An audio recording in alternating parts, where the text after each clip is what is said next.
હું છું Rajput Arjun sir Rajput YouTube ચેનલમાં તમારું સ્વાગત છે. તો મિત્રો, આજે આપણે આ વિડીયોમાં ધોરણ 8 વિષય ગણિત એસવીએસ પેપર સોલ્યુશન દ્વિતીય સત્ર સવાલ પાડી 80 ગુણનું પ્રશ્નપત્ર છે, જેમાં આપણે પાર્ટ 1 અને પાર્ટ 2 એમાં પ્રશ્ન નંબર 1 અને 2 છે એ જોઈ ગયા. તો આજના આપણે આ વિડીયોમાં પ્રશ્ન નંબર 3 અ બ વિશે વાત કરીશું.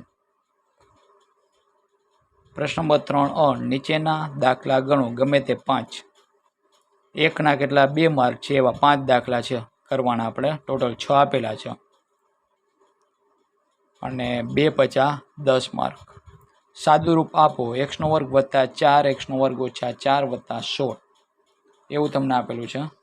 અને મિત્રો, તમે જો મારી યુટ્યુબ ચેનલમાં નવા જો તો અત્યારે યુટ્યુબ ચેનલ લાઇક કરો, શેર કરો અને સબસ્ક્રાઈબ કરો. બાજુના બેલ આઇકન બટન પર ક્લિક કરવાનું ભૂલશો નહીં, જેથી કરીને આના પછીના જે વિડીયો મૂકવું એની તમને નોટિફિકેશન મળતી રહે.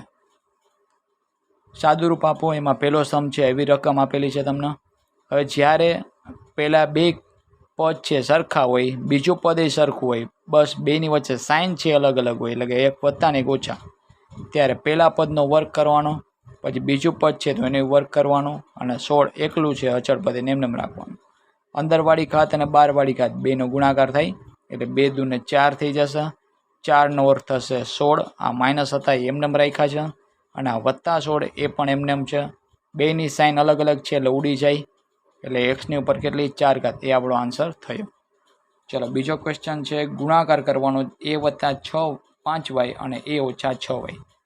ચલો, શું કરીશું આપણે? તો કે પેલું પદ છે એને એમને રાખવાનું.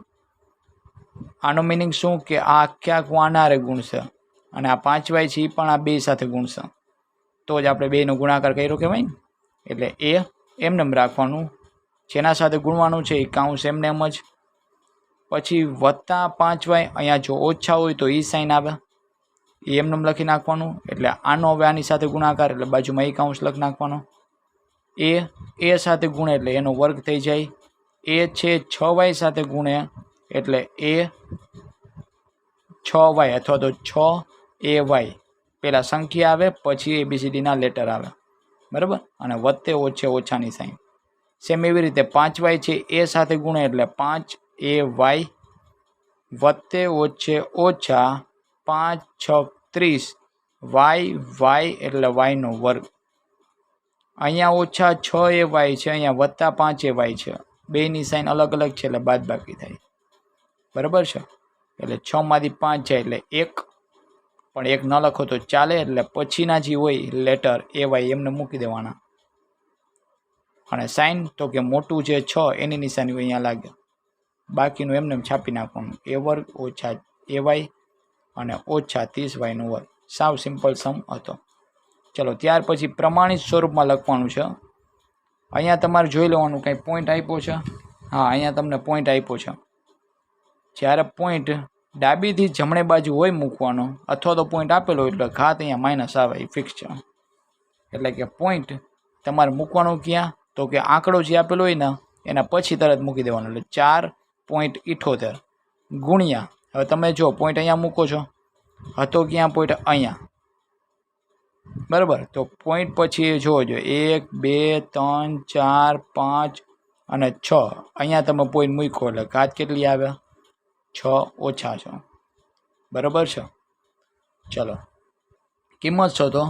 2ની ઉપર -3 અને કાઉન્સની બહાર 3, 2ની ઉપર 2 ઘાત કાઉન્સની બહાર ઓછા 4, 2ની ઉપર 3 કાઉન્સની બહાર 6 ઘાત.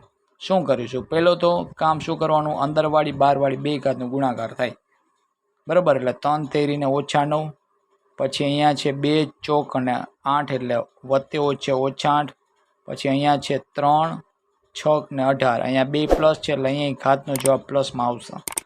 હવે ત્રણેયના આધાર સરખા છે એટલે 1 લખવાનું. અહીંયા -9 છે એમને જ, આ બેની વચ્ચે ગુણાકારનું રિલેશન છે બધાયમાં, એટલે ઘાતનો સરવાળો થાય. પણ અહીંયા એક સ્ટેપ મેં કટ કર્યું છે. -9 વત્તે ઓછે ઓછા 8 અને અહીંયા વત્તા 18 એમને, બરાબર. સરવાળો છે એટલા માટે ડાયરેક્ટ મૂકી દેવાનું. ચલો, 18 એમને રાખ્યા, ઓછે ઓછે વત્તા 9 ને 8 ઓછા 17 વત્તા 18 એમને, ઓછે વત્તે ઓછા 18માંથી 17 જાય એટલે 1, 2ની 1 ઘાત એટલે જવાબ હંમેશા 2 જ આપે. ત્યાર પછી છે અવયવ પાડો 4a નો વર્ગ b નો વર્ગ ઓછા 6ab. ચલો આવી રીતે પહેલાં લખી નાખવાનું. હવે જોવાનું શું આપણે તો કે ભાઈ અહીંયા 4 છે, અહીંયા 6 છે, એટલે એવો કયો ઘડિયો જેમાં 4 ને 6 બે આવે તો કે ભાઈ 2 નો ઘડિયો. બરાબર છે. 2 દુ 4 અને 2 તેરી 6 એટલે 2 કોમન નીકળશે બેમાંથી. બરાબર. a નો વર્ગ છે અને અહીંયા a છે તો બેમાંથી નાની ઘાત હોય કોમન નીકળે. અહીંયા b નો વર્ગ છે, અહીંયા b છે એટલે b નાની ઘાત હોય કોમન નીકળે. એના પછી હવે આ બધામાંથી બગડો નીકળી ગયો તો હવે 2 વખત બગડો અહીંયા એકવાર વધે. 2 દુ 4 થાય એટલે 2 લખાઈ ગયું તો હવે લખવાનું શું ખાલી 2. એ 2 વારમાંથી એકવાર નીકળ્યું એકવાર અંદર વધશે. બી 2 વારમાંથી એકવાર નીકળ્યું એકવાર અંદર વધશે. ઓછા એમને 2 ના ઘડિયામાં કેટલા વડે ગુણો 6 આવે તો કે 3 વડે.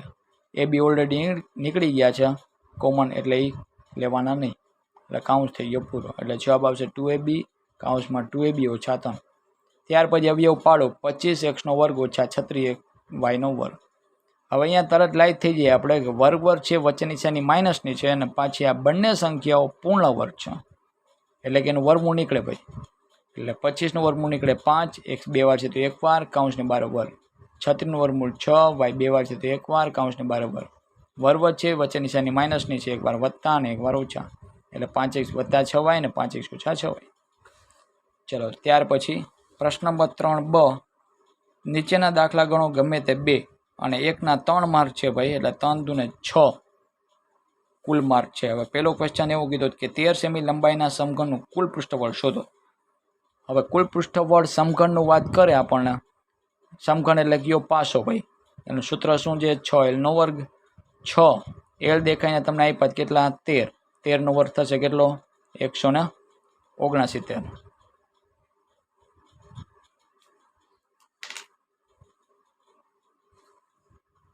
6 એમને 13 નો વર્ગ થશે 169.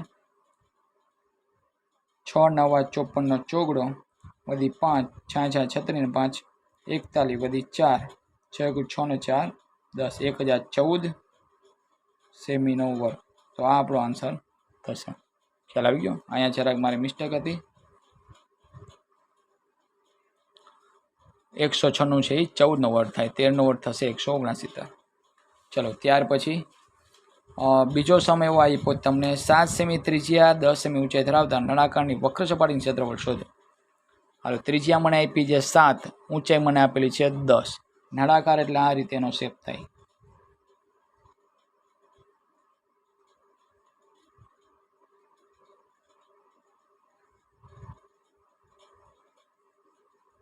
હવે આ છે ને એની ત્રિજ્યા છે કેટલી છે 7 સેમી.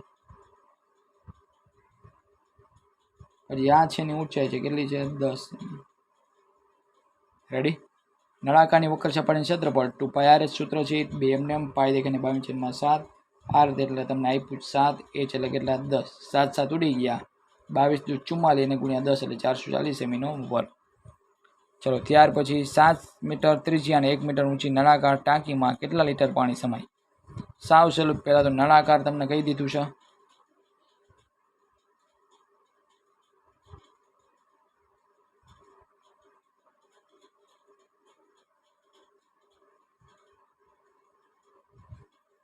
સાત મીટર છે ત્રિજ્યા એટલે આ 7 મીટર.